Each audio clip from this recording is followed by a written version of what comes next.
for GLX manual, naka zero down payment tayo dun guys. Plus,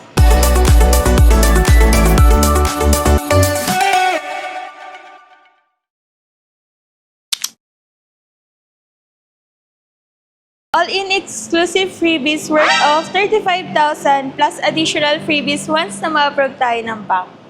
So, inquire na kayo guys. Dito yung contact number ko or may kita nyo sa screen sa baba. So, nandyan lang along the way ng video. So, anytime, pwede nyo ako i-message doon or tawagan.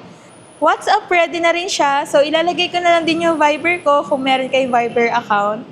So, para mas madali tayo makapag-transact and mabigay ko yung mga details na quotation for the unit interested kayo. So, tingnan muna natin guys yung Montero GLS Automatic, yung difference nila for GLX manual and GLS Automatic. Tingnan natin kung gaano kaganda yung mid-variant natin ng automatic. So, mag-start muna tayo guys dito sa Montero Sport GLS Automatic, since ito yung nakikita nyong unit. So, yung transmission niya guys is 8-speed automatic with sports mode na siya. So, yung engine naman niya 2.4 liter DOHC diesel 4N15 Euro 4 na. Then, dito naman sa rear wheel drive niya, naka 4x2 siya. And yung max power niya is 181. And yung maximum torque naman niya guys is 430 Newton meter. So sa panlabas na features naman, so tingnan natin. So eto guys, si Montero GLS Automatic, naka LED headlamps with DRL na siya, daytime running lights, and 18-inch two-tone alloy wheels. And ang maganda dito is power tailgate na with keyless entry. Naka chrome accents na rin yung front and rear diffuser. naman guys, yung side mirror natin, naka-integrated side mirrors na rin siya. So, pagpasok naman natin dito guys sa driver side, so dito tayo kasi ito yung passenger side niya. Naka-keyless entry na rin to.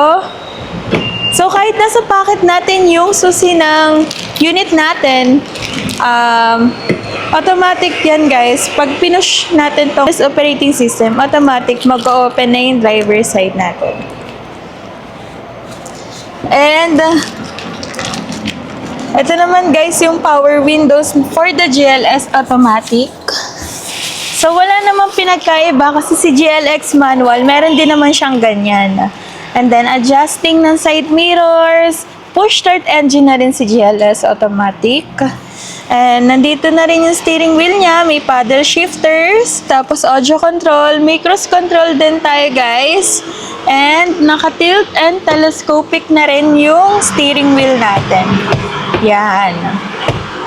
So kung ano yung mas gusto nyo and prefer nyo na position ng steering wheel, at least ma-adjust nyo siya guys, unlike sa mga ibang models or variants ng Mitsubishi, hindi siya ganito. So, pili lang yung mga model na may ganitong tilt and telescopic adjustment ng steering wheel. Meron na rin tayong shade. Lagay ng shades natin guys. And mapapansin nyo, meron na ring install ng dashcam ni sir. Ayan. So, shoutout din ulit pala sa inyo, sir. Thank you kasi pinayagan nyo kung i-video tong unit nyo. So, eto sir, may kita mo na kung gaano ganda yung unit mo nang wala pang mga accessories. So, eto naman guys, ang kinaganto din dito kay GLS Automatic, naka-electric adjustment seat na rin siya. So, tingnan nyo guys. Ayan.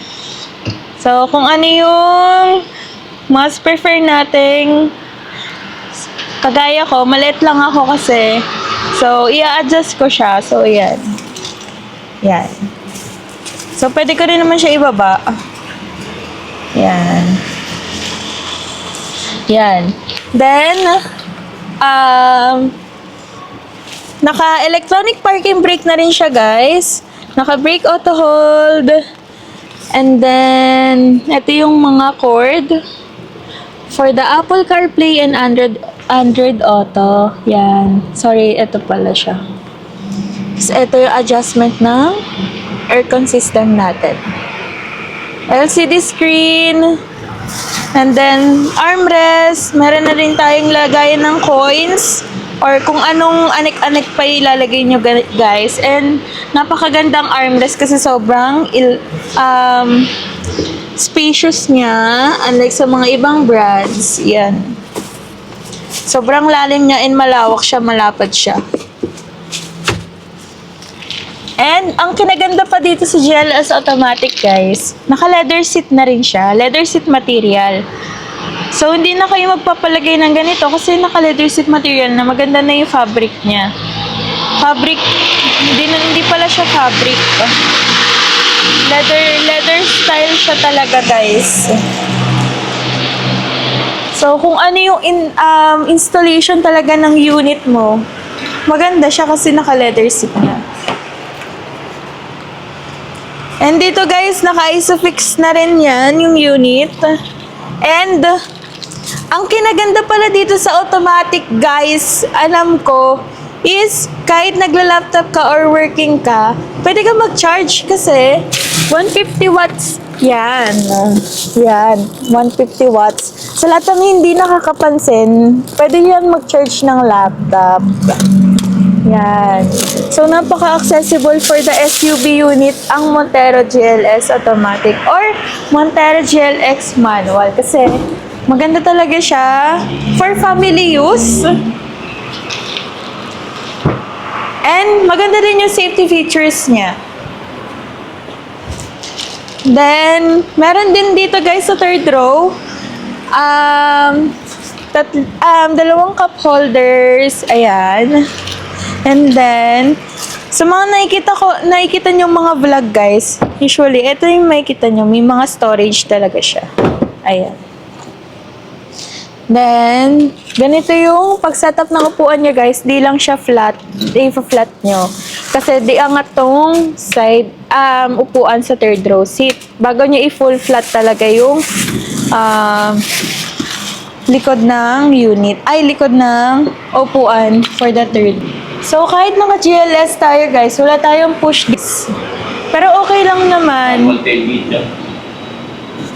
Since naka-reverse camera siya si 360, naka-360 camera rin naman si GLS Automatic and may back sensor na rin siya guys. So, ayan. Sa lahat na interested for the Montero variants, message nyo lang ako guys para mabigyan ko kayo ng best deal ever. So, yan.